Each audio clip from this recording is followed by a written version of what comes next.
Buenas tardes. Vamos a empezar con el pensamiento del autor. Ya sabemos un poquito de su vida, ya sabemos un poco de su proyecto filosófico. Todo eso os lo podéis saltar en el examen, era introductorio. Y ya hemos visto que Nietzsche tiene una parte muy crítica, pero también tiene una parte resolutiva. No es que aporte soluciones, ya veremos, pero sí que no simplemente critica, sino que, entrecomillado, tiene una teoría, da una solución, entrecomillado, mucho cuidado. Podemos decir que hay un no crítico y un sí profético. Un sí profético suena más nietzscheano. Entonces, él dice que negar y aniquilar son condiciones de decir sí, por lo tanto es muy negativo, pero no es pesimista, no es depresivo. Hemos visto que es optimista, con esa crítica tan marcada. Bien, vamos a empezar con la crítica. Os recuerdo que había dicho que si yo lo hago de forma ordenada, Nietzsche no lo hace de forma ordenada. Lo único que cada vez es más agresivo, su lenguaje cada vez es más punzante, dice de sí mismo que es el filósofo a martillazos y es una expresión que podéis utilizar, ¿de acuerdo? Tener en cuenta que Nietzsche pertenece a una época muy puritana y que él va a criticar esa sociedad pequeño burguesa, cristiana, todos esos valores que él considera mediocres, convencionales. Tener en cuenta que Nietzsche y Marx son contemporáneos, curiosamente nos influyen, pero tienen ciertos rasgos parecidos. Los dos son revolucionarios, pero si Marx va a hacer la revolución en el ámbito político-social, le preocupa a la sociedad, Nietzsche va a hacer la revolución en el ámbito mucho más filosófico. Os recuerdo que Marx, Nietzsche y Freud son los filósofos de la sospecha y hay veces que se les confunde, ¿de acuerdo? El de la sexualidad es Freud, descubrir lo fundamental que es la sexualidad para entender el ser humano. El revolucionario político es Marx y aquí lo vamos a ver en el ámbito más artístico y más filosófico. El enemigo de Nietzsche es claro. Y cuando digo enemigo, ahora sí podemos utilizar la palabra enemigo. ¿Quién detesta? Detesta a Platón, ¿de acuerdo? Entonces vamos a ver que el platonismo es el gran problema para Nietzsche. Desde el principio de los tiempos, desde el siglo V a.C., ha habido este problema. ¿Cuál es el problema? Que Platón inventó algo que le parece nefasto a Nietzsche, muy peligroso, que es el bien en sí. Fuera de este mundo hay algo bueno, pero fuera de este mundo, ¿de acuerdo? Para ver esta crítica, que en el fondo es una crítica siempre a Platón, vamos a dividirlo en tres aspectos. Obviamente, cuidado, Nietzsche no divide, ¿de acuerdo? Simplemente es para que mi exposición sea un poquito más clara, la mía, no la de Nietzsche. Vamos a empezar por la crítica a la moral, luego la crítica a la metafísica, que vamos a ver en dos aspectos, el aspecto ontológico, el aspecto epistemológico y por último la crítica a la ciencia, ¿de acuerdo? La crítica a la ciencia veremos que prácticamente es la misma que la crítica a la filosofía. Vamos a empezar con la crítica a la moral, que en los apuntes de César Tejedor Campomanes es justamente el último punto, pero ya os comenté que voy a modificar el orden. Bien, vamos a empezar la crítica a la moral, y la crítica a la moral de Nietzsche es la crítica al cristianismo. Y me diréis, pero ¿no decías que el gran enemigo de Nietzsche es Platón? Sí, porque el cristianismo, dirá Nietzsche, es el platonismo para el pueblo. Es decir, es una versión light, diríamos hoy, más vasta, más simplona, para que la gente lo entienda. A ver, si pensáis, se parece mucho la teoría de Platón a la teoría del cristianismo. Sustituimos el mundo de las ideas por el cielo y es parecido. Lo bueno está más allá de este mundo, no está en este mundo, ¿de acuerdo? Entonces, cristianismo en el fondo es lo mismo que platonismo. A ver, no es de extrañar porque hemos visto que quien va a unir las teorías cristianas y las teorías platónicas es San Agustín. A ver, eso os lo digo yo, no lo dice Nietzsche, pero no es Nietzsche de repente se inventa que el cristianismo en el fondo es el platonismo. No, es que hubo un señor que fue San Agustín de Hipona que justamente unió las dos tradiciones, ¿de acuerdo? A ver, la crítica al cristianismo va a ser la misma crítica al socialismo. No sé si cuando veíamos a más no veíamos que en el fondo estas teorías políticas tienen mucho de cristiano, ¿vale?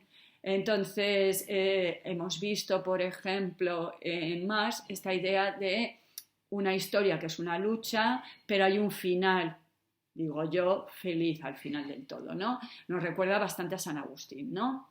Vamos a inmolarnos, vamos a sacrificarnos, ya no por el cielo, el apocalipsis y el juicio final, sino para que se imponga el comunismo en este mundo, ¿de acuerdo? Y si mientras tengo que matar a 10 millones de personas, como se hizo en Rusia o se hizo en China, bueno, todo es por la causa, ¿de acuerdo? Bien, pero más bien voy a hablar del socialismo. El socialismo, que ya vimos que el marxismo no, aboga por la igualdad. ¿De dónde viene la idea de igualdad? Pues ya lo hemos visto en clase que la idea de igualdad es una idea cristiana. Los griegos sí que la democracia consideraban que todos eran iguales porque todos eran ciudadanos, pero la sociedad, hemos visto, era fundamentalmente desigual. Había esclavos, había mujeres, había extranjeros, se consideraban que eran inferiores al ciudadano ateniense. ¿De acuerdo? Entonces, el cristianismo, igual que el socialismo, igual que la democracia, por lo tanto, cuidado, Nietzsche es antidemocrático, igual a todos. Nietzsche dirá que es una moral de rebaño. Somos igual todos, pero somos iguales todos porque somos igual de mediocres. Somos rebaño porque no pensamos, no nos dejamos llevar por el líder. Aquí podéis pensar si Nietzsche era nazi, ¿vale? El culto a Hitler obviamente le hubiera horripilado. ¿De acuerdo? La Iglesia durante siglos ha tendido a la desmundanización, es decir, el mundo no es lo importante, a la desensibilización, es decir, lo sensible no es lo importante. Ya hemos visto el desprecio al cuerpo de San Agustín. El cuerpo es pecado, es pecaminoso. Os recuerdo que los 3 peligros para el cristianismo es el mundo, la carne y el diablo, ¿de acuerdo? Entonces rechazamos este mundo, rechazamos el cuerpo. Os recuerdo que la teoría de Nietzsche es un vitalismo. Obviamente, vitalismo viene de la vida. Entonces Nietzsche se va a oponer a los valores cristianos porque van en contra de la vida. Y ya hemos visto que vida para Nietzsche es irracional. Entonces, la razón mata la vida y esa teoría, lo hemos visto, la recoge de Schopenhauer, ¿no? Que lo racional no puede dar cuenta de la vida, pero es que además mata la vida, impide la vida, ¿de acuerdo? Pensad que, ejemplo tonto que no se pone en el examen, cómo la Iglesia cristiana ha ido en contra de la sexualidad, en algo tan de la vida, de lo vital, ¿de acuerdo? La obsesión que tiene la Iglesia con la sexualidad, que en el fondo es una forma de control, ¿no? De no se pueden tener relaciones antes del matrimonio. Las relaciones dentro del matrimonio son exclusivamente para la procreación. No se puede utilizar condones para justamente controlar, ¿no? Pero además no será casualidad, ¿vale? Casualidad entre comillados, que se den tantos casos de pederastia justamente en la Iglesia por esa cuestión reprimida. Pero cuidado, Nietzsche no es Freud, ¿de acuerdo?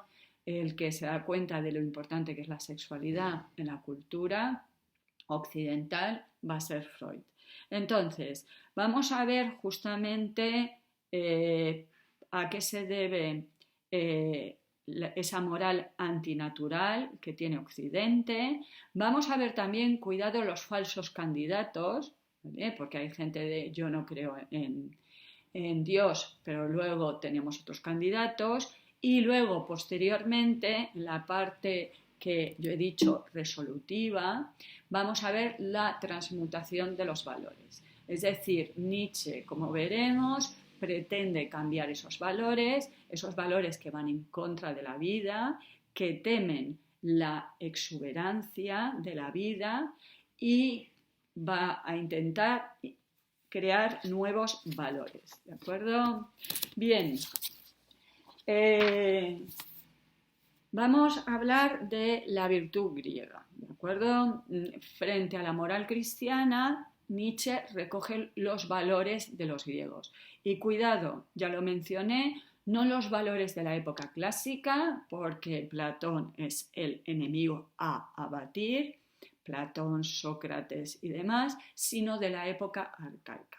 Os recuerdo que Nietzsche era filólogo, entonces se da cuenta del lenguaje, de cómo funciona el lenguaje. Esto es parte de lo que llamamos el giro lingüístico en la filosofía contemporánea. Un paréntesis. Los filósofos antiguos y medievales trataban algo externo, ¿no?, al sujeto. Dios en los medievales, la naturaleza en los griegos, la polis, los sofistas y Sócrates. A partir de Descartes empezamos a pensar en el sujeto, ¿no? Damos un pasito atrás. El sujeto piensa la realidad, la naturaleza, Dios, los números. Entonces vamos a dar un paso atrás. A partir de la época contemporánea se crean las nuevas ciencias, la psicología, la sociología, la historia. A ver, historia ya había, pero se convierte en una ciencia. La filosofía da un paso atrás y se da cuenta, vale, el sujeto es el que piensa la realidad, sí, pero para pensar necesito el lenguaje. Entonces, por eso decimos que la filosofía contemporánea da un giro lingüístico. Los filósofos se dan cuenta de la importancia del lenguaje para poder pensar. Wittgenstein, un autor que ya no se da, que es una pena, estaba en los temarios de segundo de bachillerato, justamente dice que los límites de mi pensamiento son los límites de mi lenguaje. Si no puedo expresarme, no tengo vocabulario, pues entonces no puedo pensar. Vale, cierro. Vale, nos acordamos que Nietzsche era filólogo y va a escribir una obra que se llama La genealogía de la moral. Genealogía, árbol genealógico, papá, mamá, abuelos, eso no se pone en un examen, es explicación. Vale, ¿de dónde vienen nuestros valores morales? A ver, Nietzsche critica los moralistas de su época que piensan que lo bueno es el altruismo y lo malo es el egoísmo. Nos acordamos de Hume, por ejemplo. Lo bueno es la simpatía, yo tengo sentimientos positivos y en cambio habría sentimientos, esto ya no lo dice Hume, que serían negativos porque son egoístas, ¿no? Bien, para Nietzsche la moral no empezó como diciendo lo bueno es el altruismo, lo malo es el egoísmo, sino que si nos remontamos al principio, lo bueno o lo malo tenía que ver con la nobleza o lo plebeyo, ¿de acuerdo?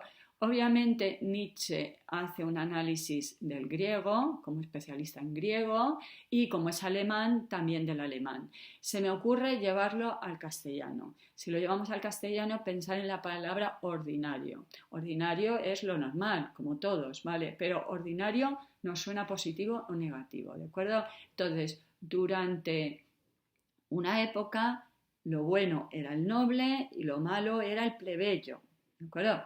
Estoy hablando de una época muy arcaica, no estoy hablando de la Grecia clásica, donde lo importante era ser ciudadano. Estamos hablando de la época, por ejemplo, homérica, pensar en Aquiles, ¿de acuerdo? En Agamenón. A ver, Nietzsche no lo pone, lo pongo yo de ejemplos para que nos hagamos una idea. ¿Quién era los buenos? Los buenos eran Aquiles, Agamenón. Esos son los nobles frente a los plebeyos, ¿de acuerdo? ¿Qué ocurrió? Que vinieron los judíos. Con los judíos hemos tenido un bonito concepto que se utiliza muchísimo en España, que es la culpa. Sentirse culpable, tener remordimientos, ¿de acuerdo? La culpa, ¿de acuerdo? Curioso que siempre que hay un problema hay que buscar el culpable. ¿Quién es el culpable? Bueno, ¿soluciona algo buscar el culpable? No, normalmente no soluciona. Por ejemplo, decir que la crisis esta que padecemos del virus. Los culpables son los chinos, el virus es chino, es ridículo. Entonces, buscar el culpable no soluciona. A ver, este problema lo he tenido yo mucho con muchos padres. Decir que el culpable del fracaso escolar sea el profesor A, B o C no permite solucionarlo, ¿vale? Y ahora que sabemos que el culpable es el profesor de matemáticas, ¿qué hacemos? Fusilamos al profesor de matemáticas. Si yo en cambio considero que no hay culpables, sino que hay un problema, bueno, pues podemos ponernos a resolver el problema. ¿De acuerdo? Esto de la culpa, del remordimiento, de sentirse mal porque me arrepiento de algo que he hecho, es algo que debemos a los judíos. Esto es curioso para aquellos que digan yo soy muy ateo. ¿Vale? Pues si yo soy muy ateo, ¿por qué me siento culpable? Es un valor judío.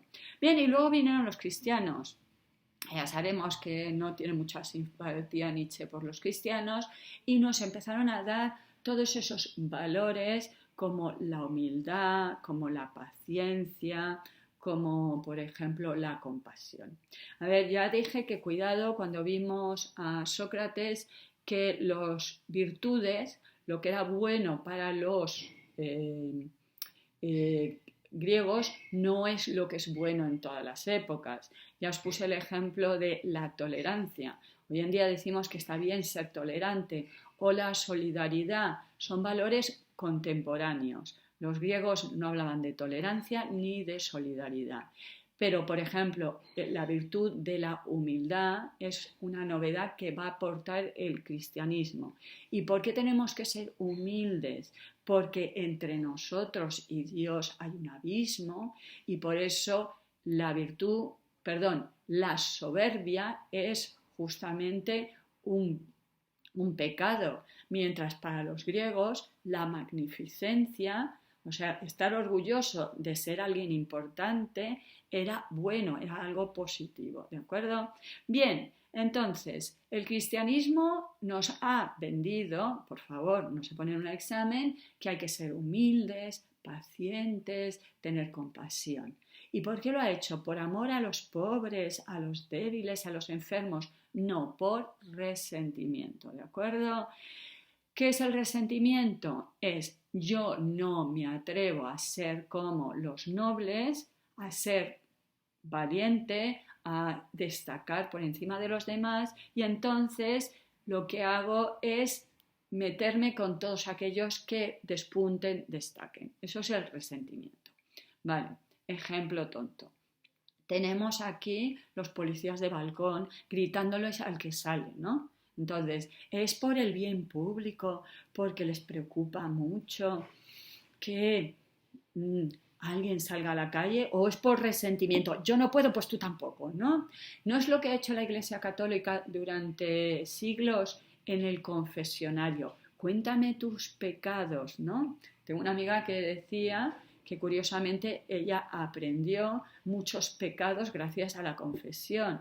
Fue a decir sus pecados y cuando acabó de decir lo que hacía con su novio, estoy hablando, era muy jovencita, le preguntó el cura, ¿y con tus amigas? Y dijo, ¿con mis amigas? Ah, ¿pero puedo hacer algo con mis amigas? Ah, no se me había ocurrido. Bien, entonces, cuando uno se confiesa ante el cura y el cura pone una penitencia, no es una forma de decir yo no puedo, tú tampoco. Pongamos otro ejemplo tonto, los ejemplos no se ponen en los exámenes. Monto una fiesta, mucho ruido, llaman a la policía, se quejan. Viene la policía y para la fiesta. ¿Para la fiesta porque estaba molestando o es resentimiento? Ya que yo no puedo ir a la fiesta porque tú no me has invitado, por lo menos te fastidias y no tienes fiesta, ¿de acuerdo? Bien, como vemos, el método genealógico de Nietzsche significa hurgar. Él dirá que hay filósofos que son superficiales, se quedan en la superficie, hay filósofos que son profundos, van a la profundidad y hay filósofos que son radicales, van a la raíz. Pero él incluso es más repugnante, va abajo, mete la cabeza en el barro, se mete en el subsuelo, rastrea en lo más repugnante. Rastrea, por ejemplo, dice si consideramos una bella mujer que admiramos y amamos, pensar en todas las circunstancias naturales a las que está sometida. Por eso habla de humano demasiado humano. Voy a ir a lo más repugnante del ser humano y ver de dónde surgen nuestros valores supuestamente tan altruistas. Vamos a hablar de dos términos, la moral de señores y la moral de esclavos. Bien, la moral de señores y la moral de esclavos, que es un cliché de Nietzsche, aparece en una obra que se llama El caso Wagner. Yo os he hablado que Wagner es el creador de óperas más importante en esa época de Alemania, que había sido amigo y admirado por Nietzsche y que acaban rompiendo. Justamente porque, según Nietzsche, Wagner tiene una moral de esclavos, ¿vale? Entonces pensamos en Wagner porque esto puede dar pie, ¿de acuerdo? Estamos, por lo tanto, en el ámbito de la estética, es decir, del arte, estamos hablando de la ópera. Y según Nietzsche hay obras que son decadentes, que son de esclavos, y obras, en cambio, que son de amos, que tienen fuerza, que tienen vitalidad, que apoyan la vida, ¿vale? A ver, la pelea entre Nietzsche y Wagner era por su obra Parsifal, donde Wagner parecía comulgar con los valores cristianos. Después de haber recogido en sus óperas las sagas germánicas, ahora de repente cae en el cristianismo. Cuando para Nietzsche, Wagner justamente era la gran esperanza de que el arte no fuera pequeño burgués, no fuera decadente, no fuera convencional, ¿de acuerdo? Entonces, la moral de esclavos es la propia de los cristianos, ¿de acuerdo? Frente a la virtud, la vitalidad. Nos acordamos de Maquiavelo y la virtud, ¿de acuerdo? ¿No? La fuerza, la energía, pero no el término medio aristotélico, sino esa virtud, pero que era malvada, inteligente, astuta, de personajes como César Borgia, ¿de acuerdo? Entonces, la moral de señores sería la virtud trágica griega, de la que hablaremos más adelante. Cuidado, entonces, con la moral de señoras y la moral de esclavos. Primero, no es una clasificación social. No estamos hablando de los ricos y los pobres, los poderosos y los oprimidos. No estamos, por lo tanto, hablando de Marx. Marx trata de la política, lo social, Nietzsche no, ¿de acuerdo? Estamos en el ámbito de la estética. Wagner no era un pobre proletario exhausto por trabajar 14 horas en una fábrica sin derecho a el descanso, ¿de acuerdo? Y cuidado también con pensar que estamos hablando de un darwinismo social. Nos acordamos de Spencer, ¿no? Spencer es aquel que recoge las teorías de Darwin. Bueno, ya vimos en cuarto que es más bien al revés. Darwin recoge las teorías de los darwinistas sociales, pero bueno. Entonces, esta idea de que el ser humano tiene que luchar y triunfará aquel que sea más apto, ¿no? A ver, es verdad que Nietzsche se asemeja en ciertos términos a Darwin, igual que tiene ciertas cosas en común con Marx, ¿de acuerdo? Entonces, hay ciertas frases de Nietzsche que nos parece que está hablando de instintos. Cuando dice que hay que valorar la vida, podía ser la vida fisiológica. Vale, sí, son contemporáneos y la revolución es muy importante, pero Nietzsche no es Darwin, ¿de acuerdo? No está hablando de instintos biológicos o de cuestiones fisiológicas. Os recuerdo que Nietzsche es un ser muy enfermo, por lo tanto no está diciendo que triunfe el más fuerte o el que tenga la genética más apta, ¿de acuerdo? Bueno, dejamos por el momento la crítica a la moral y en el próximo vídeo empezamos con la crítica a la metafísica. Hasta luego.